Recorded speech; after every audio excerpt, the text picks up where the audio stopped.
다시 호랑이가 나타난 건 겨울이 시작될 무렵. 암컷 호랑이다.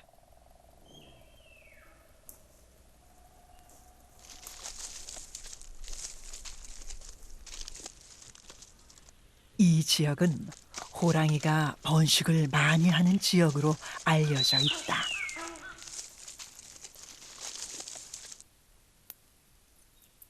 호랑이는 번식기가 따로 없고 수시로 짝짓기를 하는 동물. 새끼들을 독립시킨 암컷의 경우 또 다른 수컷을 찾아다니기도 한다.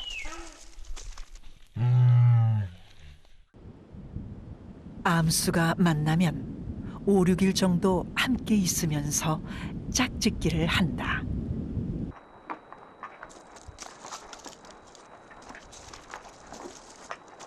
한 번에 2마리에서 4마리의 새끼를 낳는 호랑이.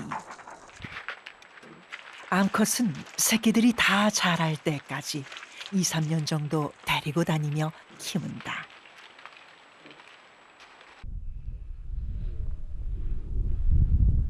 호랑이 개체수가 조금씩 늘어나면서 근처에 사는 주민들에게는 다른 사정이 생기기 시작했다.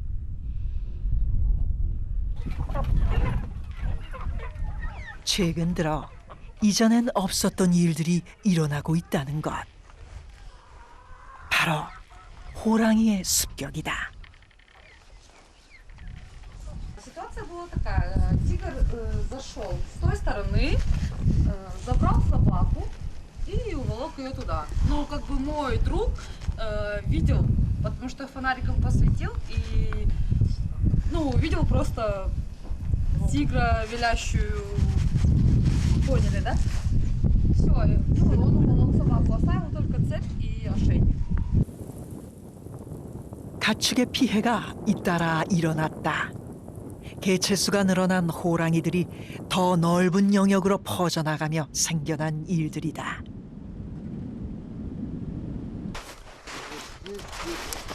Здесь это все было, как бы. А здесь они боролись.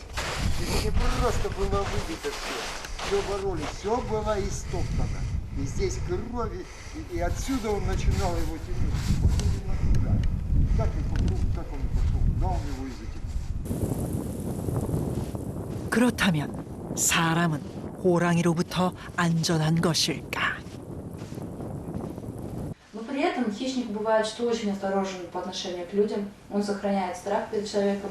У нас весной была ситуация, которая длилась больше 2 месяцев. Тигрица задавила больше 40 собак. При этом ни разу не было ни одной визуальной встречи с тигром, кроме случайных ночью. То есть она предельно была аккуратна, но задавила больше 40 собак. 호랑이는 사람을 공격하지 않는다는 믿음.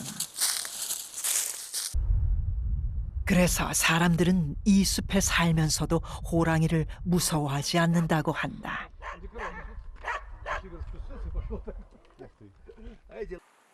그 중엔 호랑이 연구자 나르만 유리 박사도 있다. 그 역시 호랑이가 사람을 해칠 거라고는 생각하지 않는다. А обычно я вот тороплю тигров здесь рядом. Тигр идет прямо мимо деревни. Метров за 300 поворачивает и аккуратно ее по кругу обходит. Идет дальше. То есть такое мирное существование пока что. Вот в других местах это происходит, и тигры нападают и убивают коров. Местным тиграм, по-видимому, хватает еды, хватает оленей, косуль, кабанов, поэтому конфликтов пока не было. Были конфликты с собаками. Потому что для тигра собака это как тортик, лакомство, пирожок. Но это он не может устоять и собаку может съесть. Но опять же, я вот здесь хожу со своей маленькой собачкой, уже хожу здесь почти 8 лет. 그렇다면 사람과 호랑이는 정말 한 공간을 공유할 수 있을까? 의문을 풀기 위해 찾아온 곳. 벵골 호랑이가 사는 네팔 히말라야 저지대.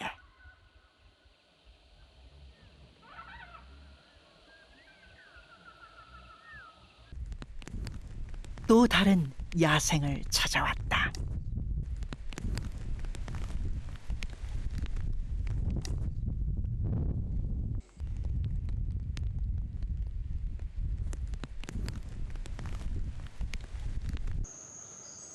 이 지역엔 지구상의 호랑이 종 중에 개체수가 가장 많은 벵골 호랑이가 살고 있다. 방금 남겨놓은 발톱 자국. 벵골 호랑이다.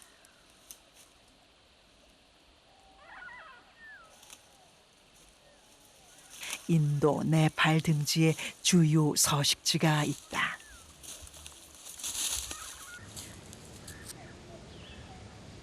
문제는 호랑이 서식지와 사람 사는 마을이 거의 붙어 있을 때다. 이 마을에선 옛날부터 호랑이로 인한 피해가 끊이지 않았다고 한다. 게다가 사람을 직접 해치는 일까지 종종 일어난다.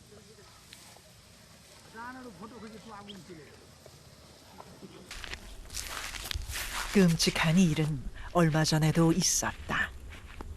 그는 소에게 줄 풀을 구하러 가는 길이었다. अब यहीँनिर हो हाम्रो हामी घाँस खाने ठाउँ यहाँनिर यहाँ घाँस काट्ने ठाउँ त्यहाँनिर हो हामी 10-12 जना जति मान्छे थियौँ यहाँ घाँस काटिरहेको थियो त्यहाँ घाँस काट्दाखेरि अनि अचानक बाघले उ गरेको हामीलाई के अरे भेट्ने ठाउँ यहाँनिर हो 마을 사람들은 늘 풀을 구하러 강 건너 숲에 간다. 숲은 호랑이의 서식지란 걸 알면서도 가축을 키워 생계를 유지하기 위해 거기까지 가는 것이다. 그러다 아찔한 순간을 맞기도 한다. त्यो बाघ कराएको सुनिरहेको थिएँ अनि बुढी अलि उता आइपुगेँ नि त अनि म चाहिँ बाघले उ गरेपछि म त गैँडा गैँडा भनिरहेको थिएँ घाटाङ बाघ पो रहेछ क्या अनि मुख यसो गर्न आउने बित्तिकै म थाहा पाइहाल्नु त म नि सँगसँगै उफ्रेँ नि त त्यो अनि म चाहिँ हल्लिएर यत्तिकै चले गरेँ कि अनि मुख ल्याउनु लाग्थेँ त्यसले म चाहिँ यो उसको मुखले यहाँ घाँटीसम्म पाएन कि मैले दिएन यत्तिकै गरेँ चले गरेँ अनि लट्ठी कि के थियो कि हातमा काट्ने कुरो थियो चलाइरहेको थिएँ त्योसम्म पाएन कि त्यसले 기지를 발휘해 목숨을 잃진 않았지만 호랑이의 공격은 실로 무시무시했다.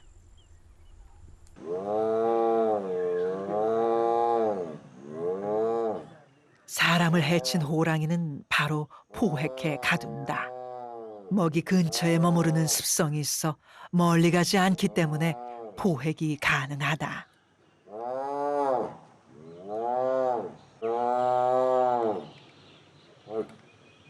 호랑이 서식지와 인구가 밀집된 마을이 붙어 있을 경우 접촉의 기회도 충돌도 많아질 수밖에 없다. 마을에서 홀로 살고 있는 한 여성. 얼마 전 함께 살던 어머니가 돌아가셨다. 호랑이에게 당한 것이다. 안타깝게도 변을 당한 곳이 바로 집 앞이었다.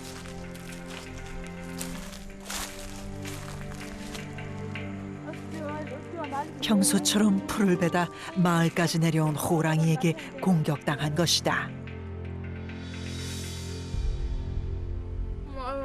त्यो बाघ बुढो थियो होइन बाघले त जनावरहरू खाएर आफ्नो पेट पाल्ने हो नि त अब अनि जनावरहरू पाएन भने त मान्छेपट्टि त्यो के भन्छ अट्याक गरेर खान्छ नि त त्यो लाग्छ. 상대적으로 러시아는 인구 밀도가 낮고 추위 때문에 바깥 활동이 많지 않은 지역. 덕분에 호랑이와의 충돌이 덜할 수 있었다. 그렇다면 더 날렵한 표범의 경우는 어떨까? Пока леопард, он не такой у нас конфликтный, как тигр. И за все эти годы, в принципе, был только один случай, вот, и то пока еще не подтверждено нападение. Ни одного смертного случая нет. Естественно, леопарды едят собак вокруг деревень, собирают их, бродячих собак, которые бесхозные.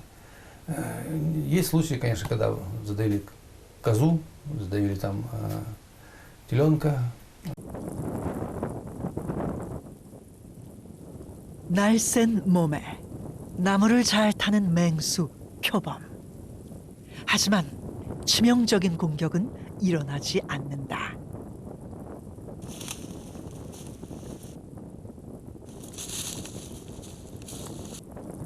범의 언덕에 온 표범. 새끼를 뵌 듯한 모습의 암컷이다.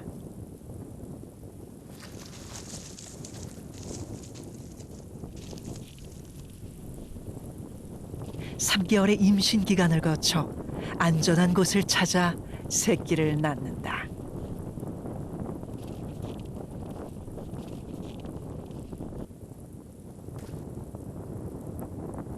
점점 거세진 눈발이 온 숲을 뒤덮는다. 10년 만에 온 엄청난 폭설이다.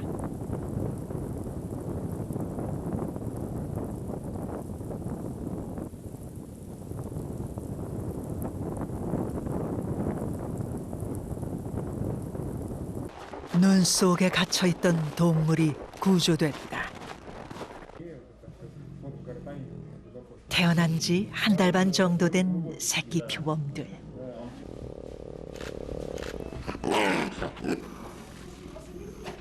맹수의 공격성이 살아있다.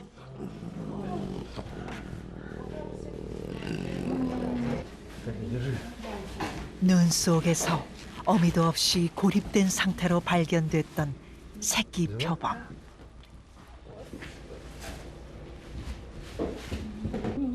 건강검진과 야생화 훈련을 거친 후에 숲으로 보내게 된다. 현재 지구상에서 가장 희귀한 고양이과 동물.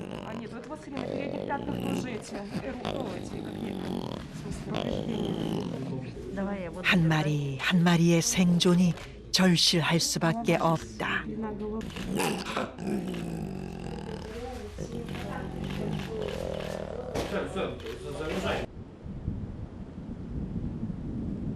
폭설이 그쳤다.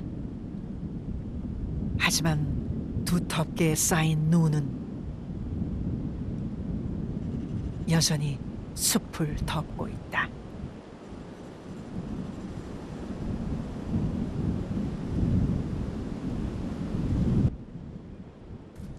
이런 눈밭에선 동물들도 걸음을 옮기기가 힘들다. 날렵했던 삭. 발이 푹푹 빠지면서 걸음은 한없이 둔해졌다. 이래서는 먹이 사냥을 할 수 없다.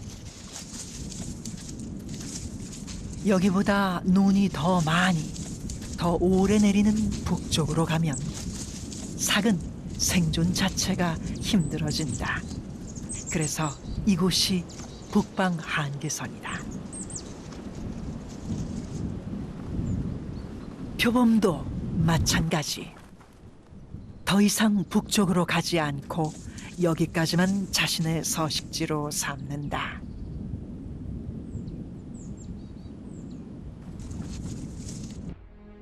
호랑이의 경우 조금 다르다. 적설량은 생존에 큰 문제가 되지 않는다. 시오테알린에서부터 호랑이 개체수가 서서히 복원되었고 이 지역은 어느 순간 일정한 개체수를 유지하고 있다. 포화 상태에 이르렀다는 의미다. 호랑이는 다른 개체와 자기 영역을 공유하지 않는 숲의 지배자다.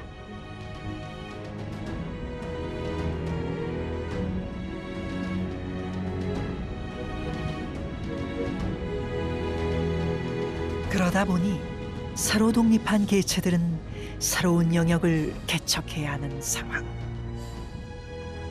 최근 들어 예상치 못한 곳에서 호랑이가 발견된 사례도 종종 있다고 한다. Ну, на самом деле, зимы стали теплее. Здесь-то не так пока сильно это выражено, потому что здесь и так было неплохо. А вот на севере ареала тигра, это в Хабаровском крае, тигр стал распространяться на север. Климат меняется, стало теплее, меньше снега. И в позапрошлом году уже дошел до Якутии. То есть это самая Северная Республика России, наверное, да? До 52-й параллели. А раньше был до 46-й. То есть это серьезное расширение ареала. 하지만 다른 문제 때문에 한계가 생겼다. Девочки не пришли вслед за ним, поэтому новая популяция не появилась. Но тем не менее, постепенно будет, наверное, еще меняться и растительный мир. Вот тогда появится... Главное, кабан, чтобы пошел. Кабан пошел на север. Ну, вот последние 2 года была эпизоотия, африканская чума свиней. И численность кабана снизилась везде, и в Хабаровском крае тоже. Поэтому, естественно, тигр отступает назад. Для тигра очень важен кабан, особенно для самок. 가장 중요한 먹잇감인 멧돼지로 인해 호랑이의 북상은 더 이상 이어지지 않고 있다.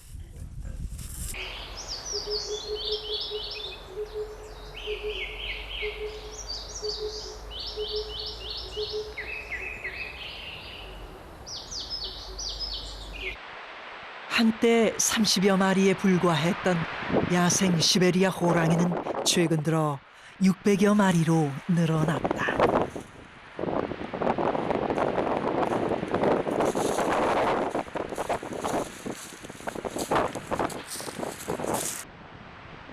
이제 남은 조건은 이들이 살아갈 더 넓은 영역. 현재 호랑이가 갈 수 있는 곳이라면 서쪽의 중국, 남쪽에 한반도가 있다. Ну, я думаю, что в принципе в данный момент это и происходит, так как численность тигров на земле леопарда очень сильно выросла и достигла почти, возможно, предельной отметки. Поэтому мы в принципе являемся родильным домом таким, и наши тигры уходят как на Корейский полуостров, так и в Китай. 호랑이는 정말 한반도로 내려갈 수 있을까? 그 질문에 답을 보여준 뜻밖의 동물은 고란이었다. Тоже водяной олень в последние годы пришел из Северной Кореи к нам, расселился к нам и в Китай, и сейчас численность его растет повсеместно. А это хорошая еда для леопардов и тигров. 고라니는 이전까지 러시아에선 볼 수 없었던 동물. 그런데 얼마 전부터 두만강을 건너서 북상하는 고라니들이 있다는 것이다. 그래서 다시 시작된 질문. 고라니가 올라갈 수 있다면 호랑이도 내려올 수 있지 않을까? 수컷 호랑이의 경우 1000제곱킬로미터나 되는 자기 영역을 매일 쉬지 않고 돌아다닌다.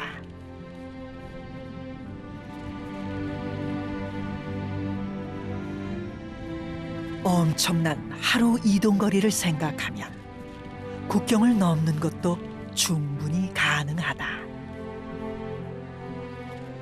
그렇다면 한반도로 넘어왔을 때 대형 포식자인 호랑이가 서식할 수 있는 곳은 어디일까? 아마도 백두산일 것이다.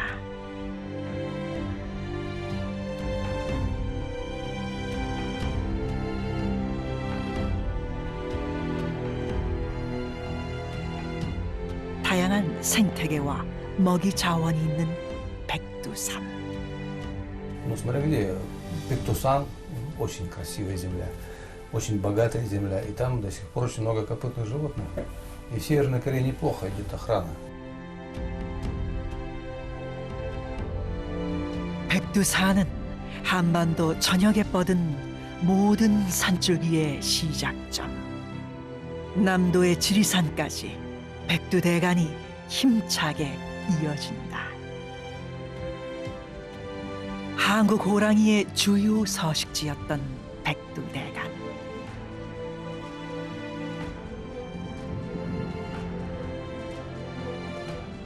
오랜 세월 이 숲을 지배했던 호랑이는 전설 속 이름으로만 남아있다.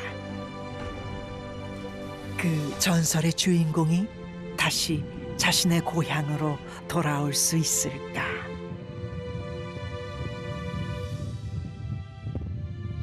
이미 시작된 야생에서의 변화는 새로운 미래를 꿈꾸게 한다.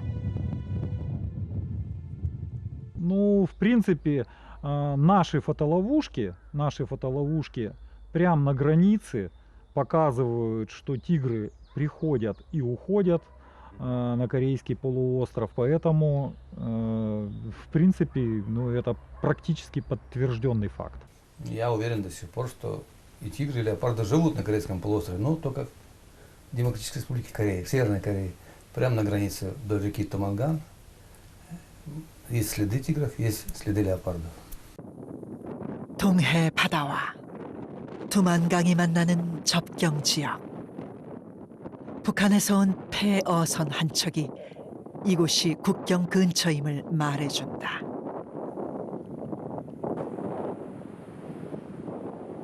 언젠가 이 경계를 넘은 어떤 호랑이가 백두대간을 타고 한반도의 남쪽까지 올 수도 있다. 그날은 생각보다 빨리 올지도 모른다.